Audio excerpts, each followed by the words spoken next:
faso don ka tɔn jɛkulu kɔnɔna na walima fara ɲɔgɔn jɛkulu kɔnɔna na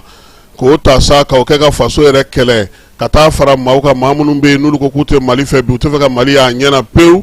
min bɛ taa se ko ma ko min na ni Mali tilalen fo ka taa se min ye bamajan walekɛliw ma k'o b'a to i ka fasodenya sɛbɛn bɛ se ka minɛ i la maa min fana ni e fana jɔyɔrɔ b'i bolo i bɛ tunga fɛ i taara fara jɛkulu minnu ko ka Mali tila k'o fana b'a to i ka fasodenya sɛbɛn a bɛ se ka minɛ i la a bɛ se ka se minɛ maa fana na maa min n'o ye kɛlen don ka wari ta ka bamajan ni walekɛlaw k'olu kɔkɔrɔma don min ye bamajan ni walekɛlaw ye ka se ka musaka don o la ko nin waleya mana ye maa o maa la sa don nataw la olu ka malidenya sɛbɛn kɔni bɛna se ka minɛ u la k'a sɔrɔ kiiri tigilamaw olu bɔnna na bɔ a ko kalama min ye minisiri Mamadu Kasoge ale taara ni nin sɛbɛn ye kunungo conseil des ministres la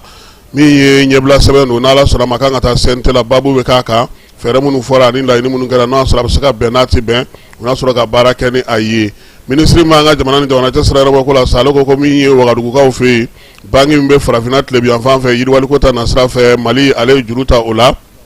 juru min taara juillet kalo tile 7 juillet kalo tile 6 san 2026 ka kɛ ni baara ye méga 50 kɛrɛfɛ k'o sigi sen kan yira sa k'a fɔ ko mara yɔrɔ min na kala sa o ye 25 mégawati ye 50 mégawati heure kɔnɔ ale kan ka kɛ Tinkilakaw olu fɛ yen Kulukoro marabolo kɔnɔna na bɛnkan min sɔrɔlen filɛ ni Mali gouvernement ale ni banki ni ɲɔgɔn cɛ a musaka bɛ taa se wari miliyari 44 ma miliyɔn 368 o de bɛna juru bɛna don Mali la a ka se ka ni panneau solaire in sigi Tinkilakaw fɛ yen kɛrɛnkɛrɛnnenya Kulukoro marabolo la o fana fan fɛ tuguni a yira k'a fɔ sa ko min ye baara in mana sigi sen kan dugudenw ka nafa bɛ ye a la min ye kuranko ye a bɛna bɛ bɔ tile la min ye minisiri jɔ ka banki ye Wagadugukaw fɛ yen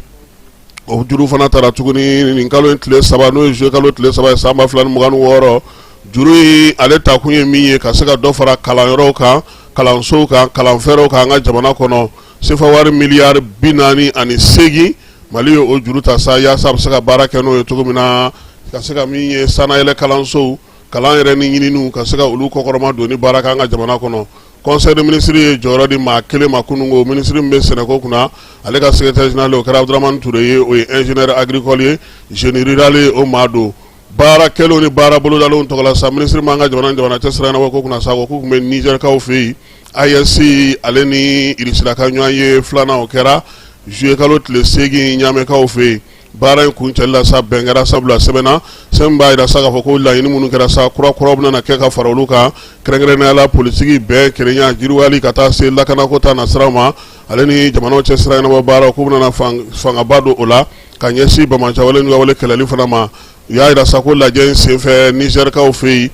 radio so min téléso min sigilen don AES yɛrɛ tɔgɔ la n'o ye Tafuk TV ale ni Irisilakaw ka RT olu bolo di ɲɔgɔn ma ka sɛbɛn sigi sen kan sɛbɛn b'a to sa o jabɔso fila bɛ se ka baara kɛ ɲɔgɔn fɛ cogo min na minisiri min bɛ yen ni ale bɛ dugu jukɔrɔ nafako kunna ale ye conseil des ministres ladɔnniya sa k'a jira k'a fɔ kalan min bɛ sigi an ka jamana kɔnɔ yan n'o b'a to denmisɛn minnu bɛ sanubɔ kalanw ni dugu jukɔrɔ nafa bɔ kalanw na olu bɛ se ka dɔ fara u ka dɔnniyaw kan cogo min ale daminɛna kalo tile 20 juin kalo tile 28 k'a kuncɛ juillet kalo tile 12 Bamako yan sa jamana minnu ye ɲɔgɔn sɔrɔ o ye Guinée ye Niger Togo ani Mali kɛrɛnkɛrɛnnenya la olu jamanaw de tun kan ka ye o de la conseil des ministres ladɔnniya sa k'a jira k'a fɔ k'ale tun bɛ munumunu sa olu la kɔsa in na Segu marabolo Buguni marabolo min ye Sikaso ye juillet kalo tile 24 ka taa se juillet kalo tile 6 ma wulikajɔ in kɛ kun ye min ye sa ka taa sɛnɛ yɛrɛ kɛcogo lajɛ san 2027 sɛnɛko bɛ cogo di kimɛli minnu kɛra san 2025 ta la k'olu lajɛ sɛnɛ yɛrɛ bɛ se ka fara kan cogo min na ka se ka dɔ fara min ye sɔrɔ kan kɛrɛnkɛrɛn ji ani muso yɛrɛ bɛ se k'u ka sigidaw lakana cogo min na ka se ka yiriwali baaraw k'an ka jamana kɔnɔ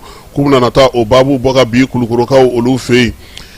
minisiri min bɛ sigida yɛrɛ ko kunna ale ni sanuya ni yiriwali kuntalajan a fana conseil des ministres ladɔnniya sa ko yirituruba min bɛ kɛ san kɔnɔ in sa ale kɔni bilalen hukumu kɔnɔna na denmisɛnninw fasoden ɲumanya ale ni sigida o bɛ se ka sanuya cogo min na ka jɛya an ka se ka sigidaw sɔrɔ sigida minnu bɛɛ lajɛlen bɛna kɛ binkɛnɛ ye ko laɲini o ye o la sa na ɲinɛ ko kunna n'o ye colonel major Asa Bajalo ye ale y'a jira sa ko bana min b'an fɛ yan n'o ye dengue ye ko a kɔni jiginna ka tɛmɛ dɔgɔkun tɛmɛnen kan jamanakuntigi ko sa ko halisa k'an ka tangalanw matarafa sabula bana kunbɛn o ka fisa ye ka panneau solaire installé min ye courant tigɛ o degun aw kana o ye séjour la l'hôtel yɛrɛ kɔnɔna na réservation ka kɛ kabi sisan min b'a to aw bɛ se k'aw ka séjour kɛ k'a sɔrɔ tɔɔrɔ tɛ aw kan degun tɛ aw kan hôtel Lafiya Hôtel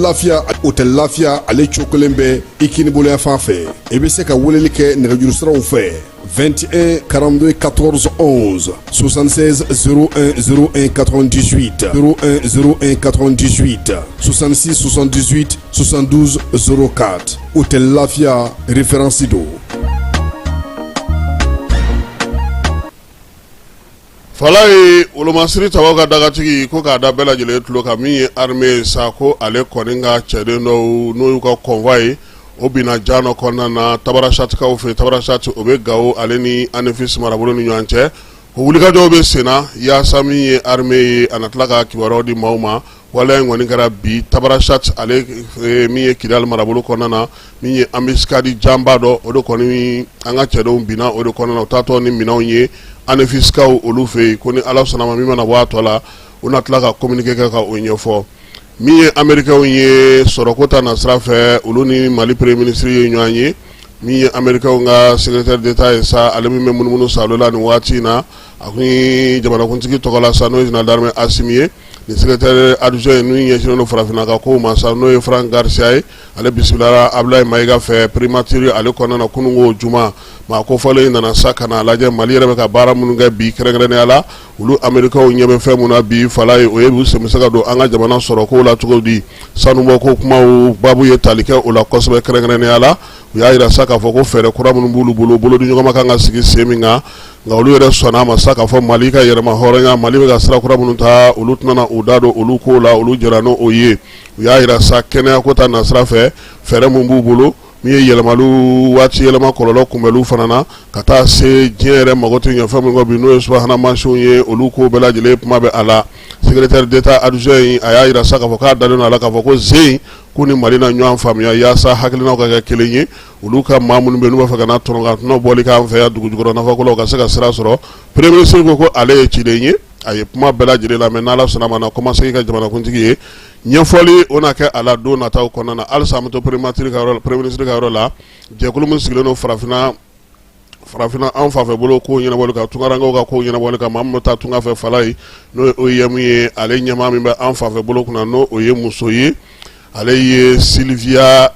Ekra ye Sylvia Ekra ale bɛ an fɛ yan min ye Forum la Diaspora o hukumu kɔnɔna na o la sa kunungo ani Ablaye Mayiga ye ɲɔgɔn ye Musa Aga Atayare ale tun b'a kɛnɛ kan ka fara min ye an ka jamana ni jamana cɛsiri ɲɛnabɔ ministre o fana tun b'a ko kɛnɛ kan maa min yɛrɛ bɛ u tɔgɔ la yan sa n'o o ye OIM tɔgɔ la Mali yɛrɛ kɔnɔ yan Anna Singer Hadi ale fana tun bɛ kɛnɛ kan ka taa se directrice régionale in yɛrɛ ma sa premier ministre kɔni u lamɛn u y'a yira sa ko fɛɛrɛ ni dabali mun sigilen don Mali bolo bi ka ɲɛsin a ka tunkarankew ma o ka ɲi taa ni ka segu n'olu ka lakɔlɔsili baara minnu bɛ yen sa olu fana y'o fana faamuya nka min ye muso in ye n'o ye Garcia Sylvia Ekra ye a k'u bɛna fɛɛrɛ kɛrɛnkɛrɛnnen sigi jamana saba in tɔgɔ la koyi AES jamanaw k'u bɛna a lajɛ fɛɛrɛ minnu bɛ olu bolo u yɛrɛ ka wulikajɔ n'u ka cɛsiriw bɛnnen don mun ma kuma tɛ maaw bɛ u sigiyɔrɔ bila kosɛbɛ olu fɛ yen OIM n'a lajɛ u ka bɛnkan dɔ sɔrɔ bɛnkan min b'a to sa maa minnu bɛ k'u sigiyɔrɔ bila olu bɛ se ka ta cogo min na bɛrɛ la hadamadenya hakɛ minnu fɔra u bɛ bɔ yɔrɔ min na n'u bɛ taa yɔrɔ min na u bɛ se ka lakɔlɔsi cogo min premier ministre y'a yira la sa k'a fɔ ko a b'a fɔ k'a waleɲuman dɔn fɛɛrɛ ni hakilina min filɛ u kun ye o ye hakilina ɲuman ye Mali yɛrɛ a fana bɛ ka wulikajɔ ni cɛsiriw kɛ sa yaasa ka se ka dɔ fara nin ko ninnu bɛɛ lajɛlen kan ni Ala sɔnna ma ale fana lamɛnna fala ye premier ministre ale ka baarakɛyɔrɔ la n'an bɔra yen halisa o OIM jɔkilokulu in fala ye u taara Asaba Jalo fana fɛ yen kunungo min ye Sylvia Ekra ye directrice régionale OIM tɔgɔ la farafinna an fanfɛ bolo ni camancɛw fɛ ale bisigilara Asaba Jalo fɛ i b'a dɔn k'a fɔ maa maa bɛ bi fala ni sigiyɔrɔ bila n'i kan ka bila hakɛ kɔnɔna na adamadenya ta na sira fɛ o ye Asaba Jalo ye colonel major ye a y'a bisimila n'a ka baarakɛlaw bɛɛ lajɛlen ko muso ka dɔ di fala ye a ko bi min ye maaw ye u caman kɛlen don k'u sigiyɔrɔw bila koyi anw yɛrɛ taw bɛ yan cogo min na maa wɛrɛw fana taw b'an cɛla yan bi kɔna ko koroko kuma nana bɔ ka bi fala ye sabula bi Burkina bɛ u cayalen don kosɛbɛ o fɛɛrɛ bɛ se ka sigi cogo min na malidenw de kɔni bɛ k'u bolo bila o jufa la ka se ka olu kunbɛn min ye OIM ɲɛmaa in ye sa a y'a yira sa ko fɛɛrɛ min sigira sen na AES jamanaw tɔgɔ la fala ye dɛmɛ min kan ka kɛ o hukumu kɔnɔna na u nana o kɛrɛnkɛrɛnnenya sa k'o waleyali daminɛ cogo min u ni OIM k'u bolo di ɲɔgɔn ma ka se k'o labɛn cogo min na k'a sɔrɔ degun ma sɔrɔ a la min ye samiyaji fana min kun bɔlen filɛ nin ye fana o fana walakataw baaraw bɛna kɛ dɛmɛ bɛ se ka ta ka don olu ma cogo min na min ye colonel Asaba Jalo a ye nin bɛɛ lajɛlen fɔ fan filaw kɔni y'a yira sa k'u ka kuntilennaw n'u ka filɛcogow ye ɲɔgɔn ye baara o bɛ se ka kɛ cogo min na faamuya kɔnɔna na u bɛnna o kan an bɛ to halisa min ye colonel major Asaba Jalo ale ka ministre so fana kɔnɔna na fala ye ko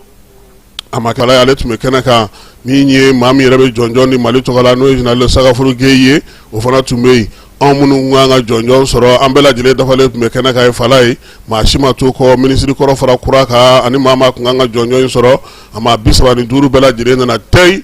maa 2 b'a la fala ye olu ka grade ye commandeur du mérite de la santé o ka girinna tɔ bɛɛ lajɛlen 13 olu ta kɛra officier du mérite de la santé min ye 20 ye olu ta kɛra chevalier de l'ordre du mérite de la santé sabula nin kɛkun ye mun ye yɛrɛ b'a dɔn k'a fɔ karisa ye baara kɛ olu ka sugandi ka o ta d'u ma kɛnɛya hukumu kɔnɔ nin de y'o ye nin ni chevalier de l'ordre national ninnu tɛ kelen ye effigie AB ninnu n'olu tɛ kelen ye nin ye ministre so i b'a sɔrɔ sɛnɛ ta bɛ yen polisiw ta bɛ yen seko ni dɔnko ta bɛ yen sanubɔlaw ta bɛ yen donc nin ye olu yɛrɛ ka mérite santé de ye santé u y'a di maa minnu ma fala ye minnu ye ministre jɔyɔrɔ kɛ minnu ye fɛɛrɛw sigi sen kan ani maa minnu bɛ yen bi n'olu ye baarakɛla baw yɛrɛ ye ministre so yɛrɛ kɔnɔna na a dira olu ma bɛɛ lajɛlen nana ka na i ka jɔnjɔn minɛ u y'a yira sa ka fɔ ko jamana ɲɛmaaw ye nin hakilina min sɔrɔ nin ye jɔnjɔn in tun bɛ yen fala ye nka a kun jɔra de a tun bɛ di kɔrɔlen kɛnɛya hukumu kɔnɔna nka a kun jɔra maa minnu ye jɔnjɔn sɔrɔ olu tɔgɔ la docteur Mama Kumare ni ale yɛrɛ ministre so ye secrétaire général kɛ ka tɛmɛ fala ye a ye foli ta n'u ta ka ɲɛsin Asimi ma ale n'u ka ministre maa bɛ yen n'o ye jɔnjɔn sɔrɔ k'u bɛɛ lajɛlen fo k'u waleɲuman dɔn a ko minnu bɛ baara la olu ka dɔ fara u ka cɛsiri kan dɛ n'o tɛ olu minnu bɛ sɛgɛnnafiɲɛbɔ la u ka dayɛlɛlen don ni maa mago b'u la fana o fana bɛ se ka maaw dɛmɛ cogo min na Asaba Jalo y'a yira sa k'a b'u bɛɛ lajɛlen fo k'u waleɲuman dɔn k'a ɲini u fɛ u ka dɔ fara cɛsiri ni timinandiya kan jɔnjɔn bɛ sɔrɔ n'i y'i cɛsiri k'i timinandiya ka baara kɛ ka kɛ misali ye i tɛ se ka dogo cogoya si la a bɛ diyagoya min ye jamana ɲɛmaaw ye k'i ka waleɲuman o dɔn i ye an bɛ t'e fa fɛ an bɛ sɔrɔ ka segin ka na ministre min bɛ diinɛ ni bato kunna ale ka ministre so kɔnɔna na. bɛɛ lajɛlen ma aw minnu b'a fɛ ka voyager k'a sɔrɔ a ma degun sɔrɔ a ka voyage kɔnɔna na compagnie de transport Somatra u y'a kanu ka na ni car kura caman ye car minnu dilanna norme kɔnɔna na aw ka lafiya kama a suspension wo a climatisation a siège wo n'i ye car jɔlen ye foyi tɛ jigin kɔnɔ i bɛ se ka don a kɔnɔna na cogo min na Somatra e ka kari Somatra ne ka kari Somatra anw ka kari o hukumu kɔnɔna na kari ninnu bɛ sira ta don ko don Bamako Segu San Moti Kucala ka taa se